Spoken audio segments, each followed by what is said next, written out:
Are we reaching women and minority-owned businesses? How do we achieve earning parity for wealth for our families? Do our children really have access to education?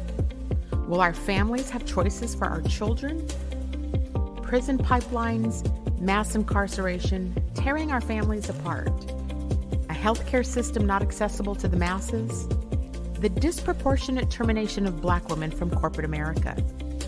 When will we actually begin to address what's really at play? How do Black people gain more power to help make these changes? This requires a lot of political will and courage. I'm that provocateur of change. I am Cindi Bright. Welcome to HeartBeat. Good evening, everybody. Welcome to HeartBeat. I am your host, Cindi Bright. We're excited tonight to have a conversation, a one-on-one conversation with a senator who's here with me this evening. Before I introduce her in, this show is about a position in the state of Washington, the insurance commissioner role. That is an elected position that I think many of us don't know of or know about, or what the role of that person is. I know I haven't heard anything of it in many years, and so I'm excited to be able to talk about this with you, with the community this evening, because this is really important for us as a community to make sure we understand what is actually happening in the insurance industry here in Washington State. I'm excited to introduce Senator Patty Kuderer. She's here with me this evening. Patty Kuderer is out of the 48th district. She is, the 48th is Bellevue, Kirkland, Redmond. She has been a phenomenal senator advocating in the legislature on our behalf on a lot of issues. And so it is my honor to introduce Senator Patty Kuderer here with me this evening on Welcome to HeartBeat, Senator Kuderer. Thank you so much, Cindi. It's always a delight to be with you. You've been on a few times with me now. I have, and enjoyed it every time. I was so excited to hear that you are running for this commissioner. And so I'd love for you to talk to our audience about why are you running? What has prompted you? You're an accomplished senator, so you've done a lot. Why are you doing this? A really great question. And I get asked that all the time. I'm sure you would never believe that. Because, you know, it really is one of those positions that people's eyes glaze over when they hear it. Insurance commissioner, it's like, who knew, you know? And who knew I had to vote for it, right? But the reality is, it's a very important position. And I actually became very interested in this position about 5 years ago. I was working on a bill dealing with how do we create universal health care. I'm a firm believer in that, and that goes back even farther. I'll tell you a little bit about that. But I started looking at it, and I was working on this bill, and staff said to me, you know, Senator Kuderer, this really should go through the insurance commissioner's office. And I went, I think I want that job. So that kind of started it about 5 years ago. And even before that, in terms of my interest in universal healthcare, that goes back 30 years ago with the birth of my daughter, Emily. And Emily was what they called a micro-preemie. She was 1 pound, 13 ounces at birth. She was actually stillborn. This is what the doctor, I'll never forget him when I came out of the anesthesia saying to me, she was stillborn, we revived her, and she's in an incubator. And when I went to see her, all 1 pound, 13 ounces of her hooked up to all this machinery, including a tube down her throat that looked like it weighed more than she did. I knew this was something I wasn't going to be able to kiss and make better. And she spent 5 months in the hospital. She had 3 surgeries while she was there. And during that time, I mean, I did the vigil as any mother would do or could do. I was fortunate that I could do that. And, you know, there were a couple times when the insurance company said, we're not going to pay for that procedure because even though the doctors say your daughter needs it, we think it's experimental. And as a lawyer, I was able to fight back, and I did. And she got the care she needed. And when I brought her home after 5 months, there was a letter from the insurance company telling me that my 5-month-old, still very medically fragile baby had nearly reached her lifetime cap. And that is when a switch went off in my head. I really felt like we had a morally bankrupt healthcare system, you know, a for-profit healthcare system that sacrificed care for people for profit. And I happened to meet a doctor in the hospital who was a pediatric nephrologist who was also a writer, and he wrote extensively about our healthcare system. And he and I became very good friends, and he also was very instrumental in helping my daughter find the right care. But that's where I really learned about the problems in our healthcare system and how ours was accidentally formed. There was nothing, logical about it. No other country has followed our example. And with the insurance commissioner position, that will allow me to focus on healthcare and bringing that to every Washingtonian. And that's really what I see as a vision for this role, is to create an approach to universal healthcare that works for this country. And I'm determined to make that a reality. As long as I'm above ground, I'm going to be working on universal healthcare. And so I've heard you tell that story before, and I appreciate when you bring up issues like our ability to get things approved. The things that actually save our lives have to go through these gross processes of whether it's going to be approved or not for us to have the care. We'll dig more into specifics around insurance here in just a minute. I do want you to talk about what is the actual role of that commissioner. What is it that you'll do in that seat? Yeah, very simply, there are two main job duties for the insurance commissioner. One is to regulate the insurance industry, and that encompasses a lot of things: licensing, registration, reviewing premiums, et cetera, and being a consumer advocate. And that's another thing that's that comes naturally to me as an attorney, as a trial attorney. It's been something I've done my entire career, and I feel that is a very important duty of the insurance commissioner, and one I intend to focus on. What do you think some of the biggest challenges are going to be for you when you win that election and get that seat? Love the confidence. I can tell you that, this is a little different because there has been a loss of talent at the insurance commissioner's office. And my job will be, in addition to doing the regular duties of the commissioner, I'll also be rebuilding the agency and looking for talent and bringing people back, to bringing the agency back to what it was and even better. I want this agency to go beyond what we've done in the past. And that's not to say that the current commissioner, I think he's done a very good job over the years that he's been in office. But I think, the troubles that he's encountered in the last few years have been in the news. I don't think it's a secret that there has been a loss of some very dedicated public servants who really are instrumental to making the agency operate. I mean, it's got about 250 employees and, about 400 volunteers, I believe, that work at the agency. And I think it's really important to make sure that we take a look at the work environment, and we review policies that are in place, and we make sure that everyone, and I mean everyone, including the commissioner, is held accountable for their actions. What is it? I'm just going to actually come down a couple of levels and describe, what is it they actually do? So just to hear that there's 250 people working in the industry, and maybe the way to talk about that is to talk about the state of insurance here in Washington State, so we can understand kind of how they have been positioned and what is it that they're working on. Well, they're working on a lot of things because there's different kinds of insurance. I mean, that's what we need to understand. It's not just one monolith, right?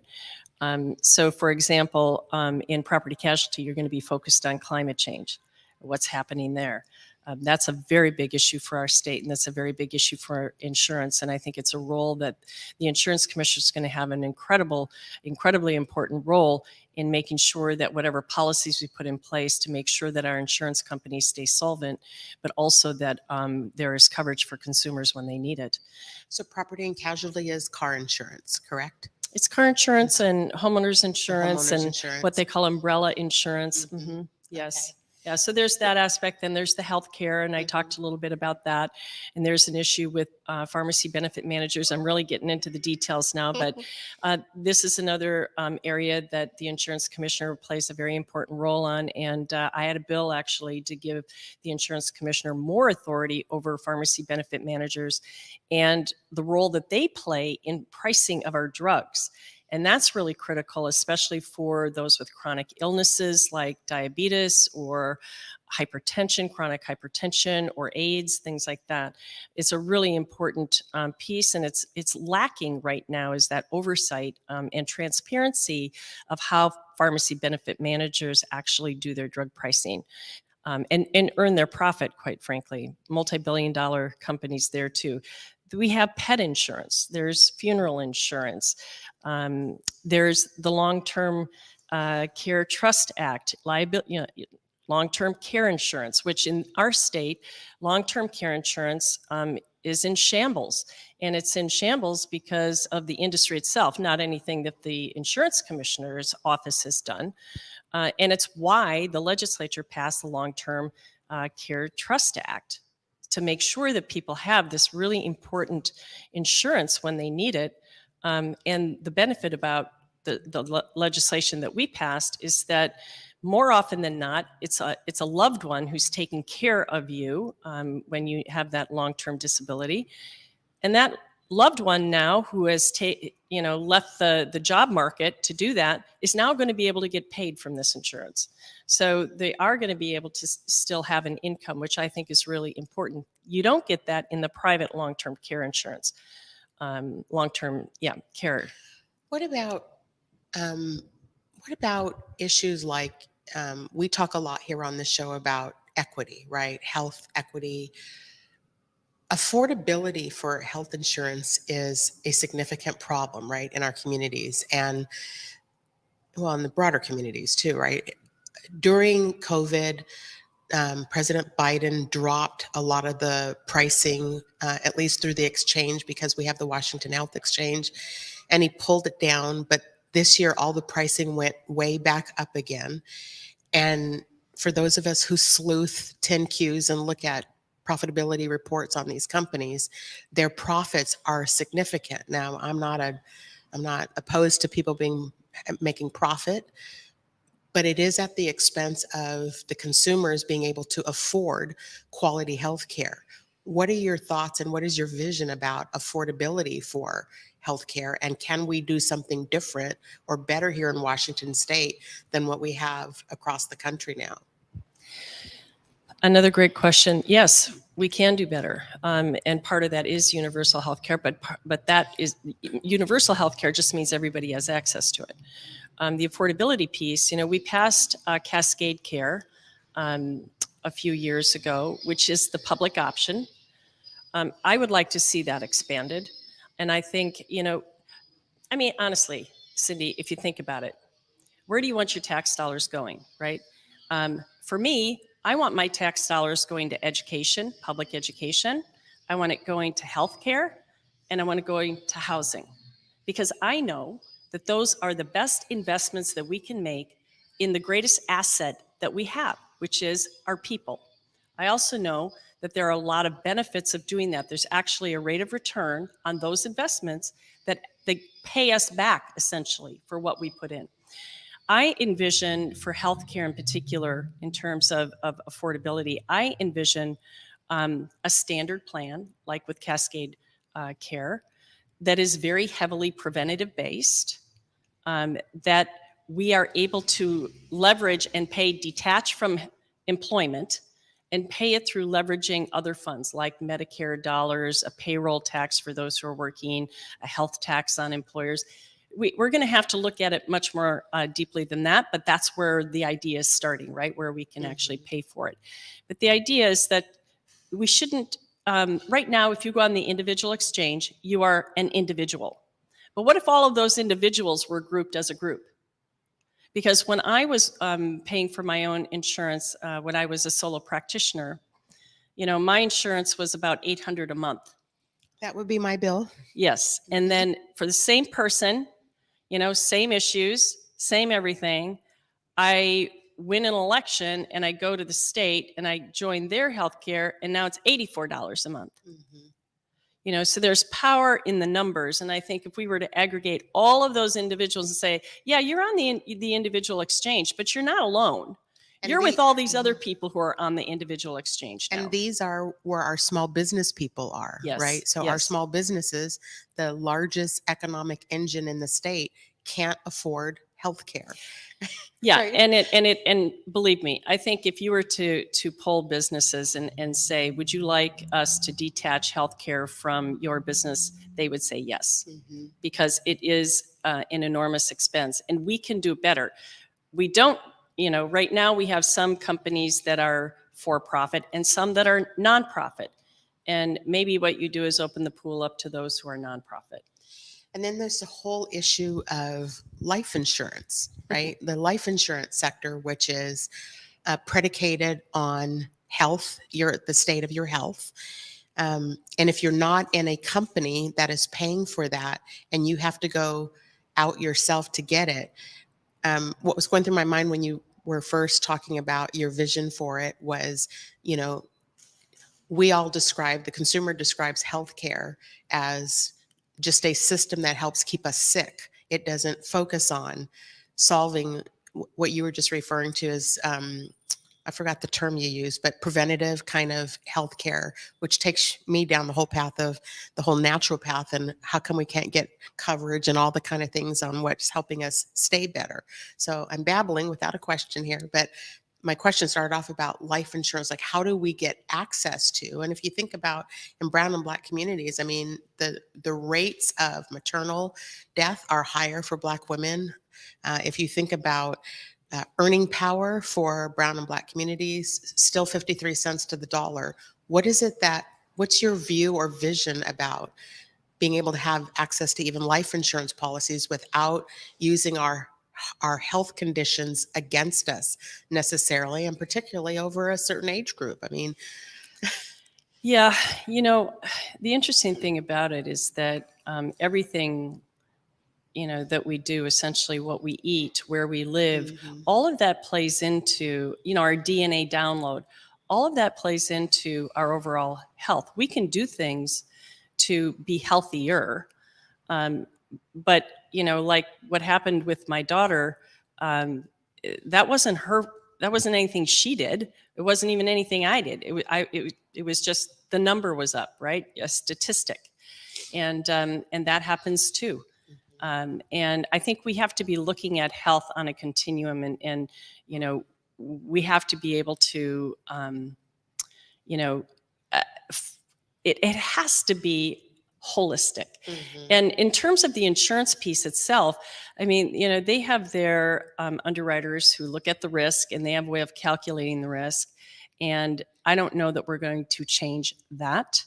But I think we need to change the conditions under which they look at, or how we are living, so that we don't have, we reduce the potential for those things to occur, if you know what I'm saying. Yeah. And again, that goes back to the investment in housing. One of the bills that we passed not too long ago, it was the Senator Saldana bill that dealt with focusing revenue in areas, housing areas that are in mixed industrial use, so that where there's more pollution and things like that, we're going to focus there and clean that area up, because we know that that's related to health conditions, right? And we also know that people in lower socioeconomic demographic tend to live in those areas.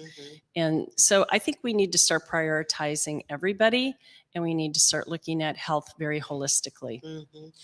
Yeah, the holistic approach to healthcare does, for many of us, I mean, I personally use concierge medicine, right? I pay a doctor every month to have a naturopath, to have access to a doctor that will actually go to bat for me and help me, as opposed to trying to go through the referral process or the gatekeeping, or the way that keeps insurance companies from actually paying bills for people.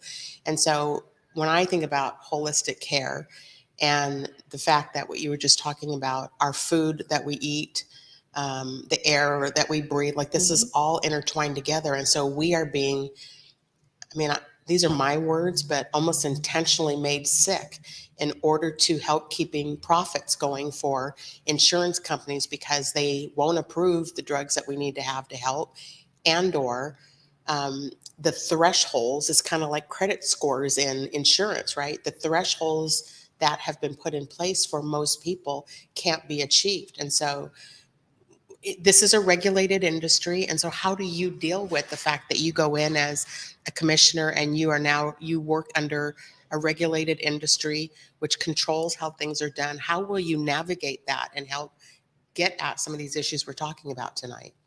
Well, once I get in there, and first of all, I'm going to be meeting with people from the insurance commissioner's office, and hopefully that includes the commissioner himself, to talk about the issues that they're working on and where they're at with things, and be able to, look at it before.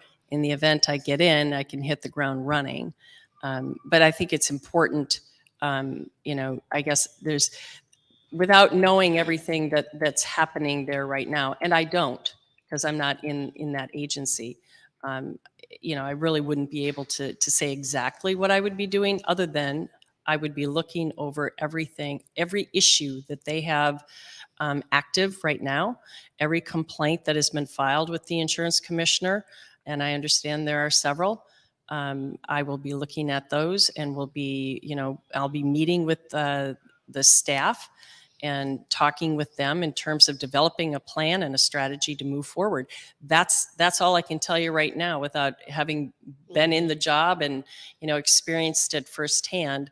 I just know that that we need some change, and I'm certainly open to suggestions, and I'm open to different approaches, as long as it gets me to the vision where I think we need to go. And like I said, that heads back to being the consumer advocate. The regulatory piece, I think, is pretty well in place there right now. But there are some other things we need to be looking at, like the bill I mentioned earlier that I dropped on pharmacy benefit managers, that I think needs to pass. Was that presented during legislative session this year? It was, yeah. And it did not pass? No, it got to the Senate floor and unfortunately did not get called to the floor for a vote. Why is that? That's a tough question to know. Was it?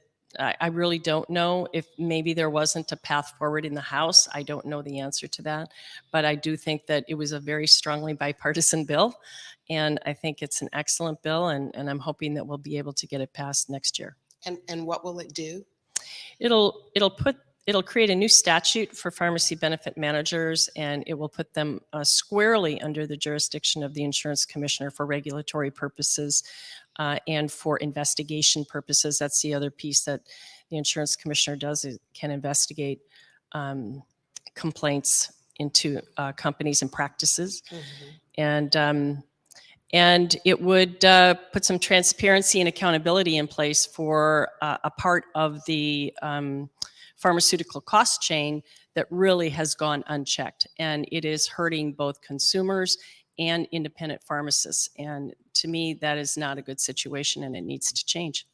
And I don't know the statistics around it, but many people are forced to get their drugs out of the United States because they get drugs from Canada, for example, because they're a fraction of the price as what they are here. So is that what you're getting at when you're talking about the regulation or regulatory aspects of controlling the cost of some of these medicines? And then follow up to that, what about the fact that, or what are your thoughts about the high rates of cancer, the high rates of breast cancer? I just saw something come out today about, they're now encouraging women to get breast cancer checks at 40 years old. And to be candid, this, many people know I battled breast cancer myself a few years ago. And when sitting in the infusion room, I was shocked because the people, my mental was that it was going to be a room full of older people.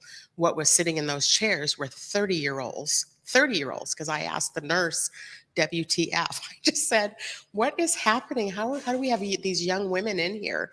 And what are we doing about it? And one of the nurses said to me, She's like, Cindi, it's an epidemic that we've been trying to get people to pay attention to.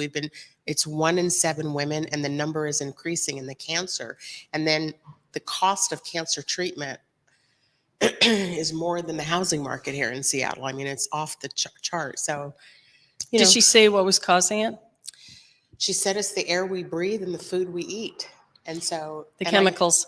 Mm-hmm. When I see young women, though, one of my questions that was in my mind, and I have no basis for this except to ask, is it in like birth control pills, or is it something for 30-year-olds to be getting breast cancer? That's not normal. And they haven't lived long enough to inhale the air my 59-year-old self has been inhaling. And so something's up, and I think we just all wonder that. I mean, I tell my daughter-in-law all the time, get in and get checked, because you just don't know. It's happening at such a rapid pace for young women.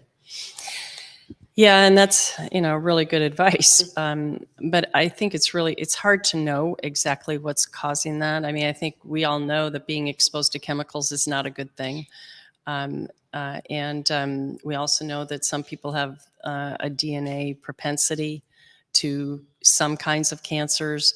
What triggers it, we don't know, but I do think there is a big correlation between environmental factors and your health, without a doubt. But getting back to the question about the insurance companies, I actually dropped a bill. It passed, but it forced them to pay for 3D mammograms. Mm-hmm. They didn't want to do that. Mm-hmm. It was $50 more, mm-hmm. but they didn't want to do that $50 more. Instead, they would have paid for a mastectomy on the back end, and all the treatment that, a woman would have to go through, or even some men are getting breast cancer too. It just seemed to me, I mean, I don't understand that kind of, business sense. That doesn't make sense to me at all. It's like a 3D mammogram was much more accurate. It had fewer false positives and was more often correct when it was positive. So it's like, it makes no sense to me why you wouldn't pay, as an insurance company, the extra $50. But we actually had to pass a law to do that.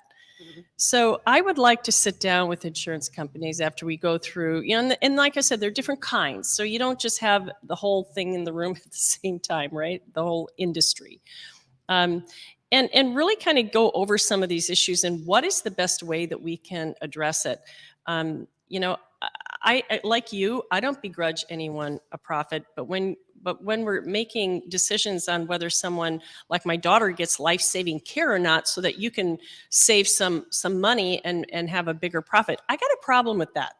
So you're planning on sitting in a room with a bunch of older men to talk about women's health care? Or maybe over Zoom. Yeah, I mean, look, I'm a face-to-face kind of person. I mean, that's how I grew up in meetings and things like that. I'm not afraid of doing that. But I think it helps to hear people out, to hear what they have to say. Like I said, I'm open to suggestions as long as they're reasonable. I don't have a problem with that. And as long as it doesn't undermine the vision of where we need to go. I think that's really important, that we move in this direction of making sure that consumers have not only access to healthcare in particular, but that it is indeed affordable for them. Because otherwise, like I said, in our country right now, I've called it the Frankenstein healthcare model because of how we've carved out a program for Medicare. We've carved out a program for Medicaid. We have a program for Native Americans. We have those on private insurance. Then we have those who are completely uninsured. Mm-hmm. And then we have, millions who are uninsured. Mm-hmm. And we have thousands of people who die every year from curable diseases like diabetes. Mm-hmm. In our country. And it seems to me that, I don't understand this hesitation to invest in healthcare, because it helps the economy. The economy is more robust when people are healthier and at work, because then they're not homesick or going for treatment and things. And it just seems to me that this is, it's an idea whose time has come for sure, and really has been here. I would have liked to seen the public option adopted with Obamacare. We didn't get it, but that doesn't mean that states can't be, the legislative laboratories, and we can't create our own.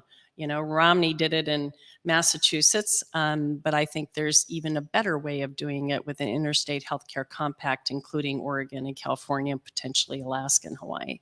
Are we in conversations, or is that your plan? Well, I've talked to them, and and this again, this goes back 5 years, and I've talked to legislators from those states, and they are interested. I think they're wrestling with the exact same things that we're wrestling with, especially with regard to healthcare. And I think if we came up with the right approach, the right structure, I think we could do this, and I think we could show that. Canada is not the only place that can have universal health care. We're going to just take a quick commercial break, Senator, and then we'll be right back and pick this back up. We'll be right back. Half that up in Saks, I favor black businesses. Assuming I'm rooting for everybody that's black. Yeah. Basically, fam, believe in giving. Like, we have to be willing to give more, and people seem to always think giving means money, but nah, bro. It's like you can give time, you can give understanding, you can give access, you can give a listening ear and an open heart. You can give and share your God-given gifts and talents, but you just got to give.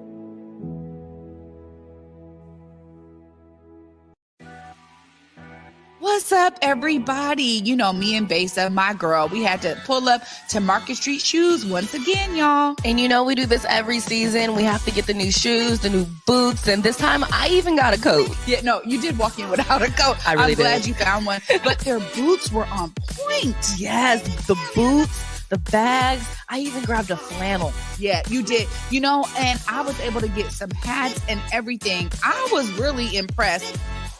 And I was impressed because, of course, I got those white boots that you guys see me wearing everywhere these days. Yeah, no, I look at your white boots and I'm like, darn it, they only had one pair. Me and Besa wear the same size. Of course, every time we walk out with several bags in hand. Several bags and sometimes even a backpack, you guys. Make sure you check out Market Street Shoes. Yeah, please check them out. Where they go, Besa? Ooh, 2232 Northwest Market Street, Seattle, Washington. What up, y'all? T-Dub here, Art Queen of Converge, checking in from my Alaska Airlines flight to remind you that you can watch Art of the Matter as a part of Alaska Airlines in-flight entertainment. Episodes 1 featuring Moses' son, and both of our police episodes featuring Kevin Morales and Penn Cayetano are available now at 30,000 feet. See you in the friendly skies.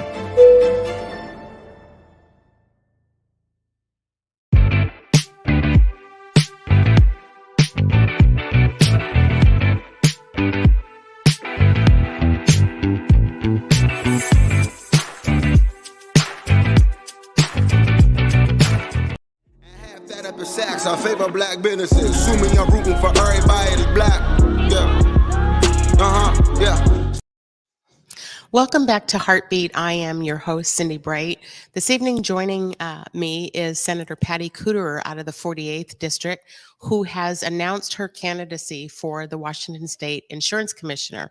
It's been a fascinating and fast first half of the show listening to her vision and her view about her leadership in that position and what is possible for us. So this is pretty exciting that we are potentially removing the status quo of what has stayed in place, and that we have somebody with a fresh vision and someone who can actually take a lot of action for us on our behalf. Senator Kuderer has done a lot. I have followed her closely over the last few years, so definitely an activist and someone in the legislature who is aiming to make things better for all of us here in Washington State.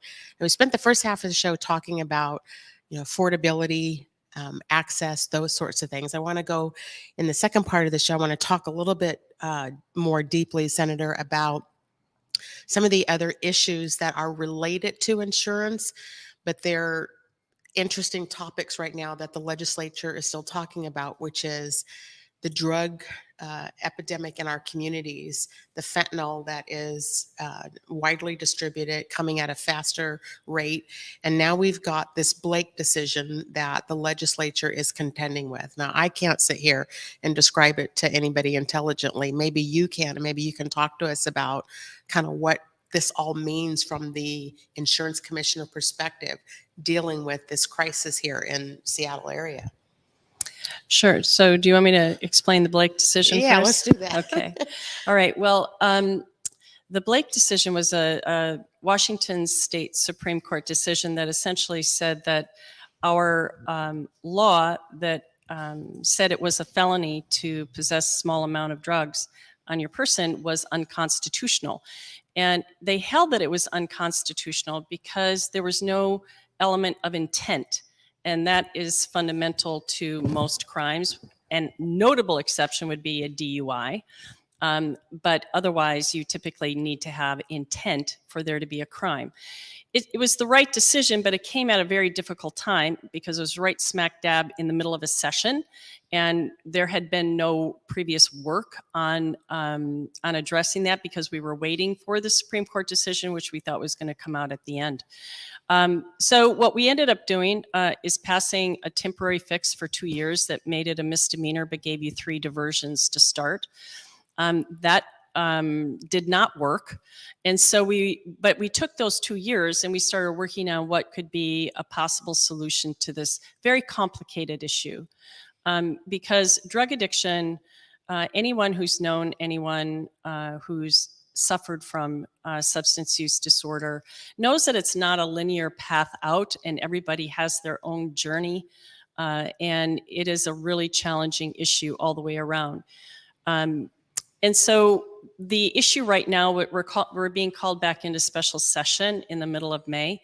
And I'm hoping that we will come to a compromise agreement on what the solution is going to be on how to handle people who are caught with a small amount of drugs on their person or openly using in public. At this point, the debate is, we know we would like to have a statewide standard. I think that it makes the most sense. Whether it's a misdemeanor or gross misdemeanor is part of the debate. Obviously that the criminal piece of it is really, to me, secondary to what's really paramount, and that is the amount of money and resources that will be going into drug addiction treatment and substance use disorder treatment. And I think that is really, really critical. We are simply not set up at this point structurally with the beds, with the mental health counselors, with the drug addiction specialists, et cetera. We don't have the numbers to service the need to go straight to decriminalization. And that's why that is not going to pass. I do not see that there being a path forward for that in our state at this moment. Doesn't mean it can't happen at some point in the future. And certainly the data and the evidence suggests that is the direction we should be going. But my hope is that with the amount of resources that are included in this compromise, that will be what will really motivate people to support a compromise solution so that we do get help to people and get help to them sooner than later. I view it as a medical condition when you're suffering from substance use disorder, but not everybody who has drugs on them is a drug addict. And I think we need to be mindful of that and how we do assessments, et cetera. So it isn't an easy issue. I'm going to be very frank with you, and I'm going to have to wait to see what they come up with before I can make a decision one way or the other. If it's too harsh, I'm probably going to be a no. But in terms of when you talk about insurance and how does that play into it, well, we had an entire county, Grays Harbor County, that was completely without access to healthcare insurance. They pulled out because of the opioid epidemic and the amount of treatment that was happening in that county. Now, the insurance commissioner, to his credit, convinced them to go back in, but then we also passed Cascade Care, which allowed us to go back in. So we at least have 2 options, a public option and a private option in every county in the state. But you can see with private insurance why that's dangerous when you have that ability to just pull out of a county when there's that kind of need. You don't want to pay the claims anymore. And again, it's the for-profit versus the nonprofit. And is the money going to invest into people's health and their health care, or is it going to go into the pockets? And so is what you When I paraphrase back, because I'm always in my see spot run version of interpretation on what you're saying, is the bottom line that the decision has to be made, whether this is a misdemeanor or a gross misdemeanor, and doesn't the impact of that decision impact the brown and black communities more? Yeah, I think it does, which is Yeah. why I was supportive of a misdemeanor approach. And of course, with the diversion as well, and having prosecutors divert, especially first-time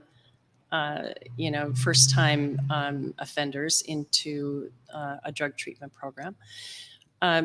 You know, this has been an issue that affects every corner of the state. But it's interesting to listen to the local governments, and they have different approaches to it. When I spoke to mine, the bottom line came down to each one of them, and I'm talking about the mayors and the chiefs of police, is they really feel it's important to have a statewide standard.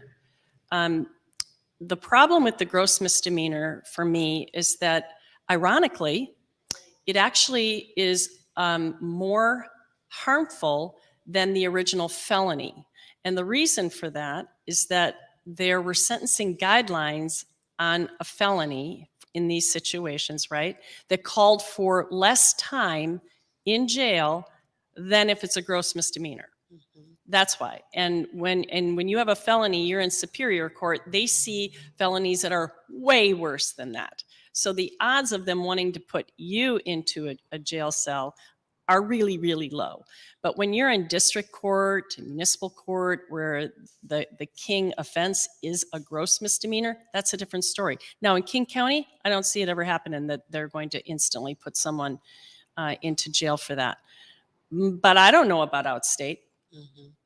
Isn't there also a drug, the name of it escapes me at the moment, but a drug that's being used when somebody has overdosed and they're giving it to... Naloxone? Yes. What can you say about that? Because, again, I'm thinking about insurance and... Well, I think for one thing, that should be covered. It should be in every school. And I mean, Is it currently? I think some schools do have it. I think it's important for, almost every place to have it because of the widespread use of fentanyl. And it's really scary. Again, you and I were talking earlier about this, the problem that I see with the American way, the American approach to problems is we're always addressing it when they happen. Mm-hmm. We're not really looking at how do we prevent that from happening in the first place, or why aren't we putting a lot more effort into prevention up front? So the drug interdiction that we talked about, and that's not just our state. The federal government has to really step up here and work with governments in other countries to stop the flow of illegal drugs into our country. But you also have to think about why people are using, and there are many, many different reasons for that. But I think if we had, if we invest more in our healthcare, being preventative in care and proactive, in our food and other things that just make sense, education and housing, I think you would see a decrease in the motivation to start in the first place. And so, I don't want to put words in your mouth. So you're correlating lack of having access to housing, people living in streets, lack of having access to education as, feeder points into drug use? Or how would you, why is it increasing at such a rapid rate? You can see it out here in Seattle, how, in 1 week's time, you got more people, we're literally stepping over the top of other people laying in the streets. It's gotten bad. And I know it's not just here. My son was just talking about being in LA last week and how it had gone way up from when he lived down there a few years ago. So the rate of it is going off the roof. And what are we correlating the usage to? Why are so many people using like this? Yeah, I don't know that I can answer that question. All I can say is that there's a deep need in our country to invest in its people, and we haven't been doing that. Mm-hmm. And I think when people, have hope and have, a reason to get a job. They got a family, they got an education, they have healthcare. They don't have to worry about those things. I think there's less, you're busy living life at that point. There's less looking wherever or, getting involved with drugs.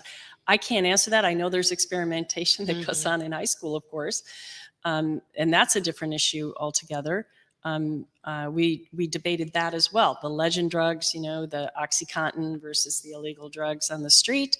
And the fact that they were actually in the compromise, the legend drugs were going to be a misdemeanor, and the drugs on the street were going to be a gross misdemeanor, which meant those with brown and black faces on the street were more likely to get a gross misdemeanor. But, people who look like me, who are taking mom's OxyContin and going in the basement, would not, would have a misdemeanor. And I found that was not, that I'm a discrimination attorney. So that to me just felt really offensive. And so I wasn't able to support that bill that came out of the Senate. In fact, 15 Democrats voted against that bill out of the Senate. And of course, the House sent over a misdemeanor version. Ours was the gross misdemeanor. And the compromise was a misdemeanor and gross misdemeanor in the way I described it. And that didn't make it out of the House. So, and we don't have, correct me if I'm wrong, we don't have here in Washington State, we don't have adequate drug treatment centers around. No, we don't. I told you, we are missing that. That's the infrastructure piece that we need to be building. We're going to be flying the plane as we're building it. And that's why the resources that are in this compromise, and that's the one thing that I think everyone is really holding on to in terms of what the final result is going to be, because that's really, really critical to us really starting to make a dent into this very serious crisis and helping people. I mean, at the core, that's what this policy should be designed to do, is to help people who are in desperate need. Do you believe that we'll be able to get, when you are elected into the seat, that we'll be able to start focusing more on, you won't be in the Senate anymore, I guess is what my head was. So how do we continue the momentum to try to help resolve problems for people, as opposed to labeling them as problematic people and just letting them, die in the street? And then let's just play it out if they have treatment. I've happened to have some of this in my family where you can stay clean, but then you come back and you've got to go back into a society that you can't afford to pay rent. You don't make enough money. It's that vicious circle of poverty and lack of access. And how do we get people to be able to, how do we change this entire ecosystem so that people don't fall back into it when we get them out of it, or a portion of them out of it? You mean that they don't relapse? Yeah, it's a difficult, there's no guarantee. And to be frank, we're not going to save everyone. That's, I've had that in my own family. We're not going to save everyone. We know that.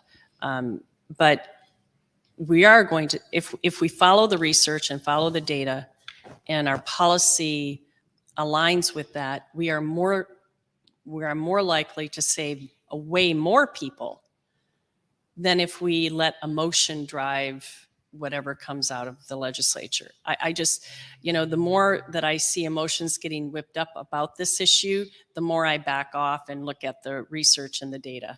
And as I told you earlier, there is no correlation between harsh punishments and someone recovering from substance use disorder. It's not connected because it doesn't work. Okay, say that louder for the people in the back. There's no correlation between harsher punishments and helping someone recover from drug addiction.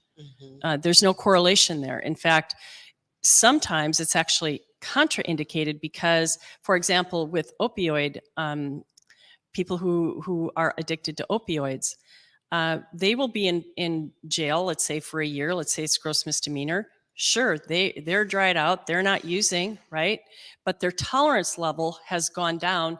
They come out, they're not really cured, if you will. They're not recovered because this wasn't something they chose and they weren't ready for it. They've got stressors again because now they've been in jail for a year, so they lost their job, they lost their house, right? And so they go back to using, but their tolerance level is much lower, but they take the same dose they did before they went in, and they overdose and die. And there's evidence to that. So what I'm saying is that I want to be smart about this, because if we allow our emotions to take hold and think that we need to punish everybody for every, choice they make that is not healthy for them, we're just going to make matters worse. We're not helping anything. And it's very, very costly to do that. It's not like the taxpayers aren't paying for that. They are. And I would rather my tax dollars go to something that works. But we do need to build the infrastructure. And that's why, like I said, there's millions and millions of dollars put into this bill to help start us in that direction. It's going to take more. We're going to have to do more. And that also includes things like creating more curricula programs around the state so we get more mental health counselors in there. That also means we raise the Medicaid rate, because a lot of mental health counselors are paid by Medicaid and they don't make enough to pay the bills, so they don't, they choose another profession. We have to make this a profession that people want to go into. Well, it's a good point you just brought up, because I did want to ask you about the rate of coverages, right? That's what you're talking about with, many of our healthcare providers. So I'm going to talk mental health for a moment. Many doctors and health professionals are choosing cash pay only options for people, which still has this disproportionate impact on brown and black communities. And their rates are not cheap. And you go in to see a mental health person, it's $200 cash out of your pocket. People can't afford it. And so what do we do about the reimbursement rates, or, providers are just walking away because the bureaucracy inside of insurance companies, you can't navigate it. And first off, you can't get a live person. What's the thought about that? What do you think? Well, that's why there's the consumer advocacy position in the insurance commissioner's office. If there's a complaint about not being able to work with your insurance company, call the insurance commissioner's office. I think, if it's something that is within our jurisdiction to assist with, I'm already saying our jurisdiction, but their jurisdiction, they will do it. But I think that that's one thing for people who feel like they're not being treated fairly by their insurance company to think about doing it. It's not a natural thought because, like I said, it's not an office that pops into your head right away. But in terms of the rates, we do need to raise the Medicaid rate. There's been legislation proposed to do that. I have supported it. The problem is, and when I say the problem is, I mean the problem is our tax structure.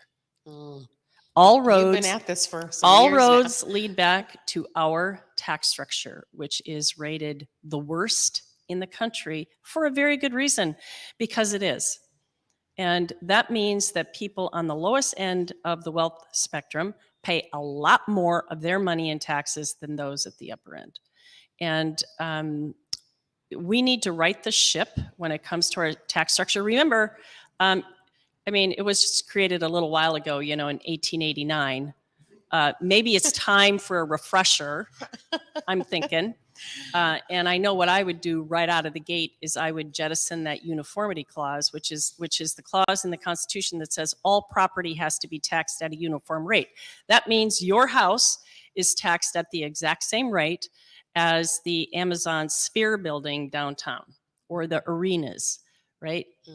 And this makes no sense. And why can't we get this passed? I know you've taken this issue on. I have actually dropped a bill to do that. And it also, but the bill wasn't just to get rid of the uniformity clause. It was also to give people a homestead exemption and a renter's credit. But the reason is, quite frankly, it requires us to amend the Constitution. That requires 2/3 a vote in each chamber, and then it requires a referendum to the people of the state to support it. I think that if enough people contacted their legislators and told them that they want us to right the ship so that we have more money for mental health and for mental health counselors and for drug addiction therapy treatment centers. I think we could do this. I really do. But it's going to take a lot of work. And if we can get, for the 2/3 majority, if we can get more people who have common sense thinking, like what you're describing, into positions of power in the legislature, where we take the 2/3 power away from the people who are blocking it, which is why you see people like me on here all the time talking about trying to get people elected and trying to help support that, because we can't do it. We can't pass it when the majority doesn't want us to have it passed. And if we here in Washington State can't do it, this is there's a lot more activity, progressive activity here than many of the states across the country. So we got to we got to get that passed here. We need more people. And filing deadline is next week, correct? That's for local offices. Local offices, yeah. Yeah, statewide, state is and, next and session. legislature will be next year. Yeah. Mm-hmm. Okay. Senator, in just the last few minutes here, I wanted to give you an opportunity. You've done a lot you've been in office since 2016? September of 2015. 2015. Mm-hmm. Can you share with us your proudest moments as a senator and some of the things that you've done and achieved there as a senator here? Thank you. I'd have to go by committee and category. So, for example, in housing, which I chair, I'm very proud of the fact that we passed my bills to update and revise and put protections in place for renters in the Residential Landlord-Tenant Act, and also to be the first state in the country to guarantee a right to a lawyer in an eviction. I'm very, very proud of that. And there was just an article in the Seattle Times that talked about how evictions are way down, and I think that the protections we put in place and that law had something to do with it. For Law and Justice, which I'm a member of, I would say for me, the crowning glory would be the assault weapons ban that we just passed and signed into law. I worked hand in hand with Strom Peterson. He's the prime sponsor of the House bill that we passed. I had the Senate companion. And it was such a common sense bill, but it was so long overdue. And the idea that we need to have military style weapons as civilians is really hard for me to even think about, and even think even more that they would be on the streets and open carry. And we did pass my bill to end open carry as well. I think for elections in state government and elections, I had the bill that finally, put an end to advisory votes. And, you might remember those were the Tim Eyman, I termed them waste, fraud, and abuse because they were. And the way that they used loaded language, and they were designed and intended to influence public opinion, not to measure it. And essentially what they were was they were taxpayer-funded anti-tax propaganda on our ballots. They are gone. They are relegated to the dustbin of history. I am exceptionally happy about that, and it will save the taxpayers millions of dollars not having those on our ballots. So I think there's probably more if you let me think about it, but those would be my top three. Awesome. Well, Senator, thank you so much for coming on this evening and talking with me and talking with our community about the work that you have done, accomplished, and more importantly, about this race that you've stepped into on behalf of the citizens here in Washington State to help us get affordable health insurance and access to health insurance, and for helping to address health equity issues that we have in our communities. And so to our audience who joined us tonight, thank you for listening in and joining this conversation. Please pay attention to this campaign. It's May. This election is November. Is that right, Senator? The election will be in November of 2024. Of 2020. A little early. She's a year out in front, which is Senator Kuderer's style, is to be in front of issues. So please pay attention. We'll be monitoring that. Thank you all for joining us this evening, and we look forward to seeing you next week. Have a good evening. Thank you.